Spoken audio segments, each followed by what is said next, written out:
Bienvenue à tous, bienvenue à toutes pour ce cours d'introduction à la statique. Le fichier joint, comme d'habitude, se trouve en lien en dessous de la vidéo. Vous pouvez le télécharger. S'il y a un problème ou une question, n'hésitez pas. En général, j'y réponds dans la journée. Comme d'habitude, on retrouve quelques liens sur des vidéos annexes sur la chaîne des bons profs. Qu'est-ce qu'un torseur? Exemple de torseur, opération sur les torseurs de liaison et le PFS, le principe fondamental de la statique. Comme d'habitude, j'introduis aussi mon travail. Je suis donc enseignant d'analyse fonctionnelle en mécanique dans un BTS automobile. La statique, c'est général et beaucoup pourront trouver leur compte sur cette vidéo. Qu'est-ce que la statique? Qu'est-ce que c'est qu'un torseur? Qu'est-ce que c'est que le PFS? Etc. Et comment on résout un problème de statique simple. Alors, première partie, les actions de contact. On distingue trois actions de contact. Quand on a, sur l'exemple ici, eh bien, un capteur à galets, voilà, on va avoir une action linéaire. Je rappelle qu'un capteur à galets sur un galet, tout simplement, c'est un cylindre qui va être en contact avec un objet. La ligne de contact, le point de contact, la forme du contact sera linéaire. Donc première catégorie, ce sera une action ici linéaire.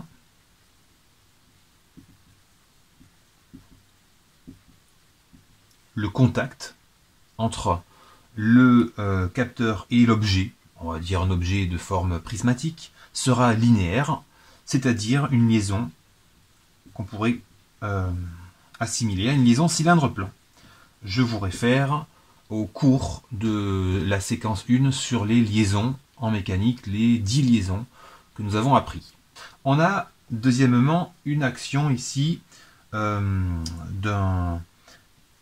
sorte de sphère, hein, d'accord, sur un plan. Donc l'action sphère-plan est une action ponctuelle. En gros, la surface de contact, le point de contact, le contact, en tout cas le type de contact, est un contact ponctuel. C'est un point. Avant, c'était une ligne. Ce sera une ligne qui va toucher l'objet qu'on pourrait avoir au-dessus, d'accord, un objet au-dessus, une ligne. Et alors, si ici nous avons la sphère sur un plan, sphère-plan, donc deuxièmement, on va dire que ça c'est 1, ça c'est 2. Deuxièmement, on aura une action ici ponctuelle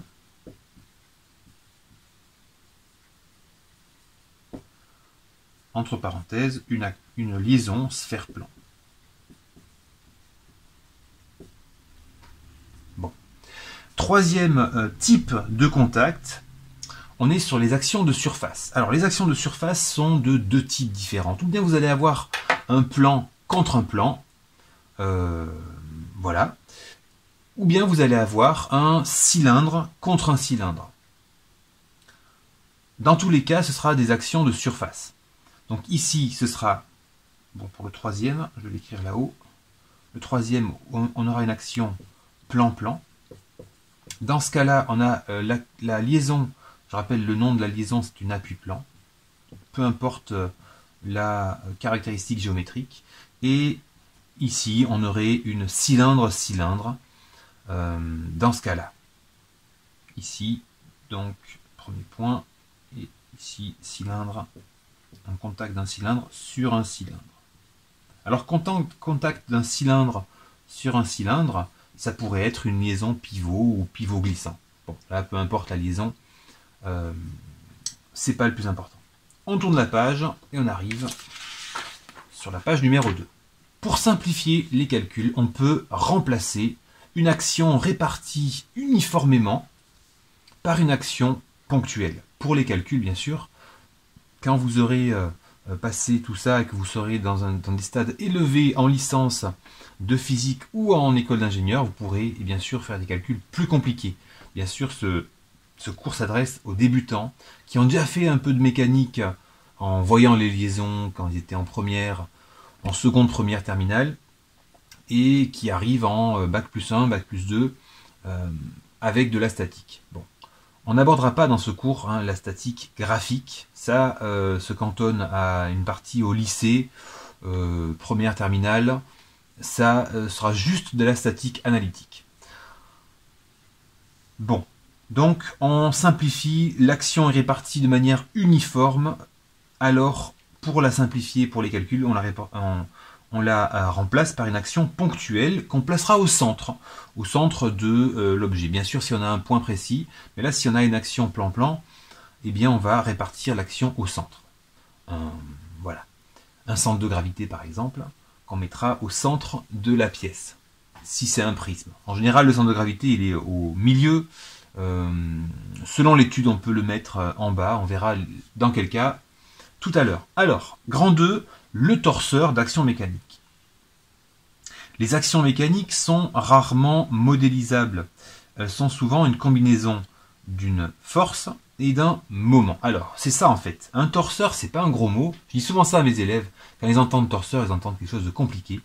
Alors, ça peut paraître compliqué. Mais en fait, c'est simplement une représentation d'une action mécanique. Une action mécanique,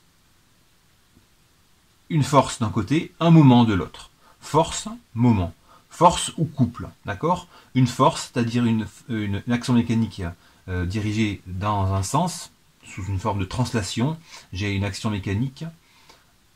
Et une action mécanique en rotation. Donc je vais avoir un effort, c'est-à-dire un couple.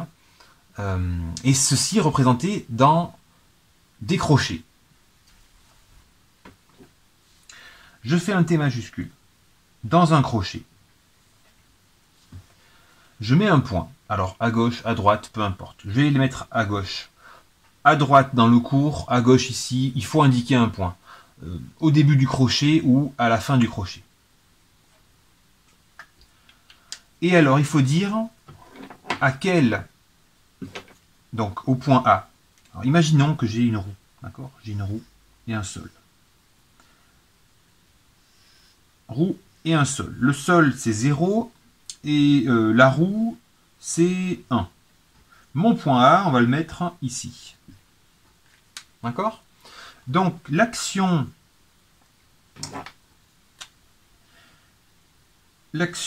de 1 par rapport à 0, donc ce serait le contact de la roue sur le sol, je pourrais le représenter par une force, d'accord? Un vecteur force qui ressemblerait à ça. Les vecteurs force, je les ai introduits dans le cours de la séquence 3 sur les forces et les couples. Donc imaginons, j'ai une roue, une sphère, peu importe. Au point d'application A, l'action de 1 par rapport à 0, je l'écrirai ici, je peux l'écrire sous une forme, alors je peux l'écrire sous une forme comme on l'a vu dans la séquence 3, une force, d'accord, avec ici, alors il faut des axes, hein, d'accord, on va mettre un petit repère par là, hop, je vais mettre Y vers le haut, X par là. J'aurai ici une force, pour le rappel comment on lit une force, qui irait vers une force verticale, vers le bas, sur un axe Y, mais orienté vers le bas et pas vers le haut, donc ce serait quelque chose moins Y. J'aurai pas de force ici orientée sur X, ni sur Z, donc ce sera un problème plan. Je me situe juste sur un plan au XY, et je vais avoir une force orientée vers le bas. Donc je vais avoir 0, quelque chose en moins Y, 0. Ça, c'est la force. Mon action mécanique au point A, d'accord, mon torseur, c'est-à-dire qui va combiner la force et le couple, exercé au point A, l'action de 1 par rapport à 0. L'action mécanique au point A de 1 par rapport à 0. est composé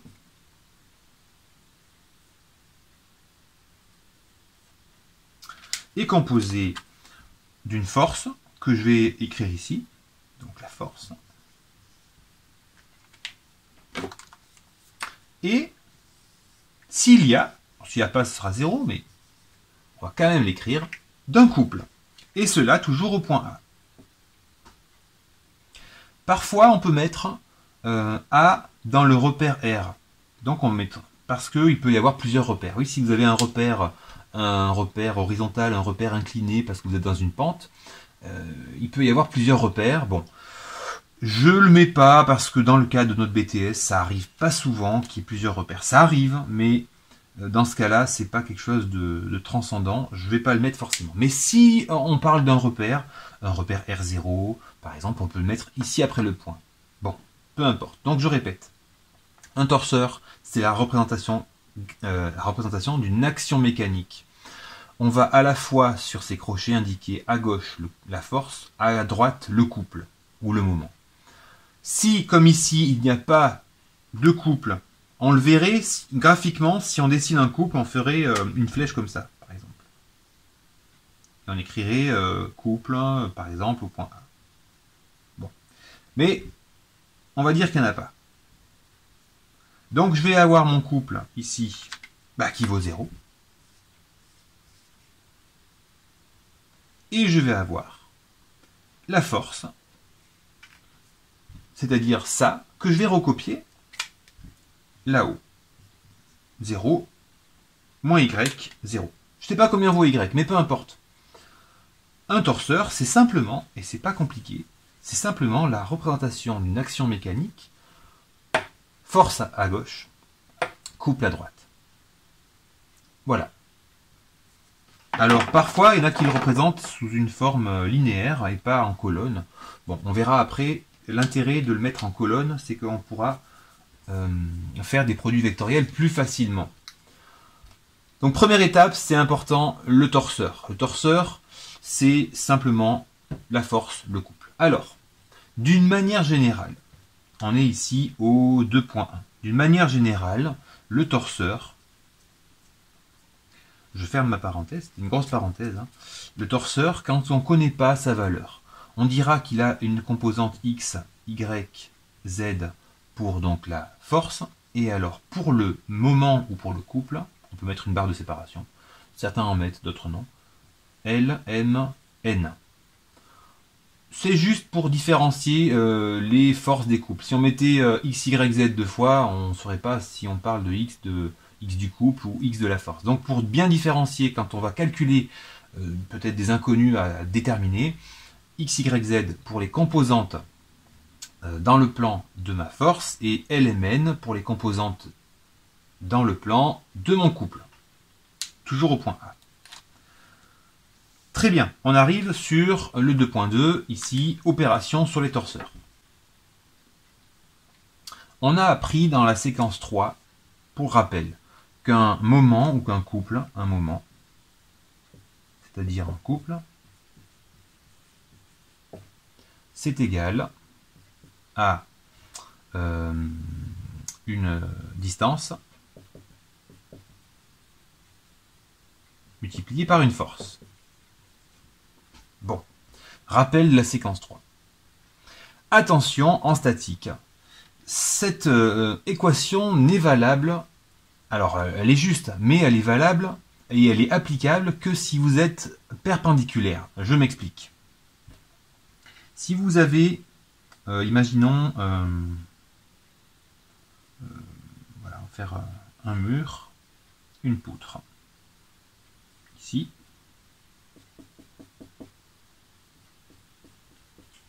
D'accord, j'ai un point A,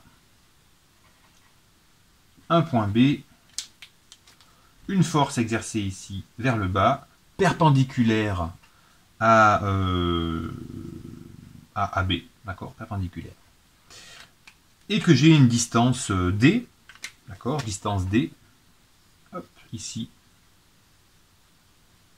et une force F du point B. Bon, alors dans ce cas-là, oui, le couple au point A le moment au point A sera égal à la distance D multipliée par la force, donc la valeur absolue, d'accord, de la force. Directement. Et vous aurez une valeur en newton-mètre. Ça, c'est valable si la force est perpendiculaire à la distance. Mais si vous avez une force qui n'est pas perpendiculaire, imaginons que je tire sur un câble et que j'ai du coup un angle ici, un angle alpha, voilà. Dans ce cas-là, je dis FB, dans ce cas-là, je dois passer par le produit,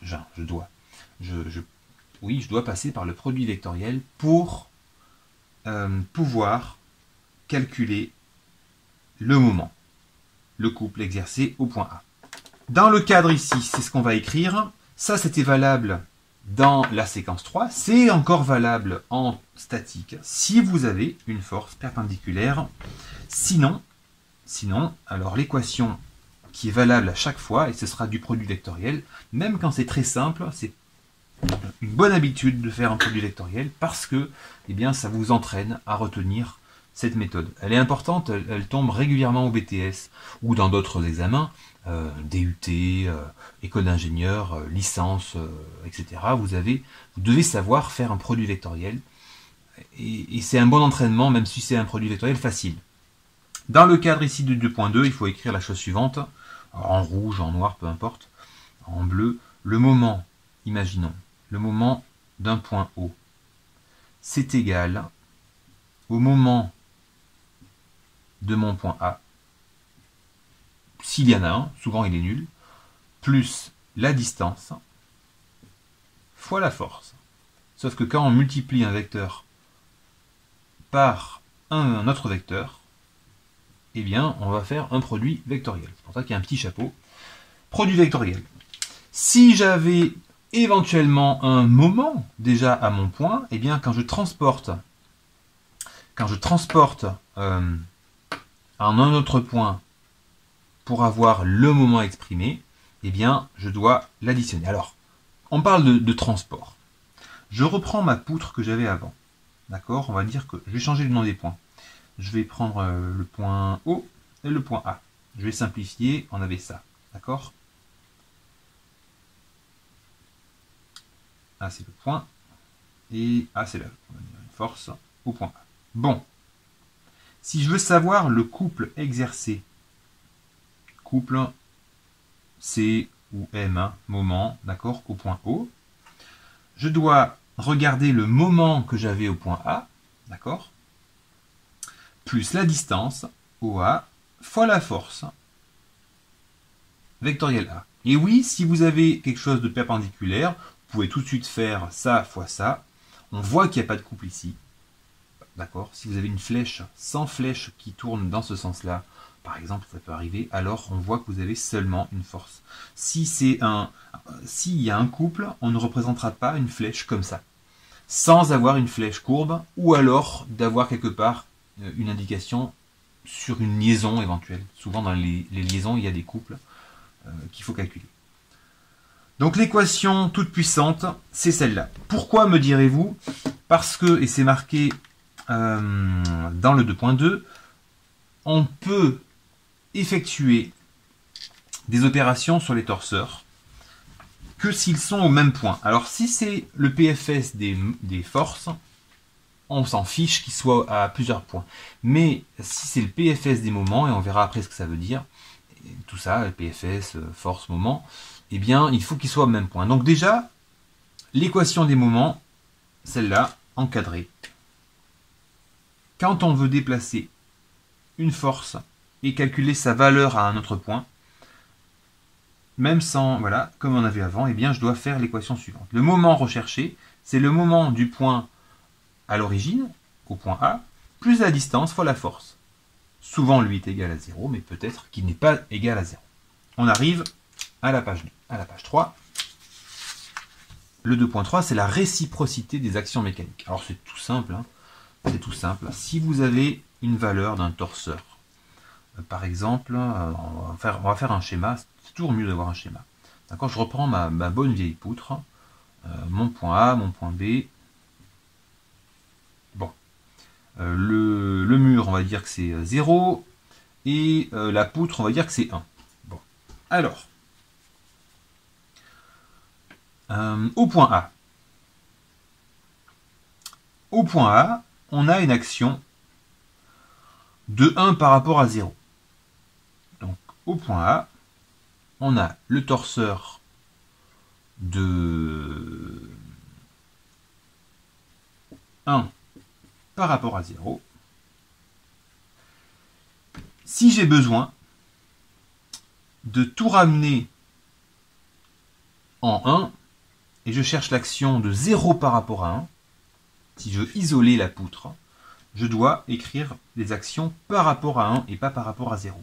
D'accord, on est d'accord, la poutre exerce sur le mur une action. J'ai une valeur, j'ai quelque chose ici. D'accord. J'ai par exemple un couple, un moment. Bon. Si je cherche l'action de 0 par rapport à 1 et que je veux isoler la poutre, ce sera simplement avec un moins devant, et pas très bien devant, mais bon. Le torseur de 0 par rapport à 1, toujours au point A. Petite démonstration. Si j'ai, par exemple, je sais pas moi, 0, moins 100, 0, 0, 0, 15, ça c'est une valeur d'un torseur, d'accord? Eh bien, ça ce serait donc 1 par rapport à 0, et moi que je veux savoir 0 par rapport à 1. 0 par rapport à 1, ce sera moins tout ça, donc moins tout ça, c'est-à-dire 0, 100, 0, 0, 0, moins 15. On va changer les signes. Quand vous avez un positif, on ne voit plus très bien, quand vous avez un signe positif, il va devenir négatif, et quand vous avez un signe négatif, ma caméra qui se fait la malle, il devient positif. Bon, je vais finir la vidéo comme ça, voilà, je ne bouge plus, je vais la recadrer pour la suite de la vidéo. On arrête cette vidéo ici, ça c'était l'introduction, maintenant on va regarder les torseurs dans les liaisons usuelles, c'est-à-dire le 2.4.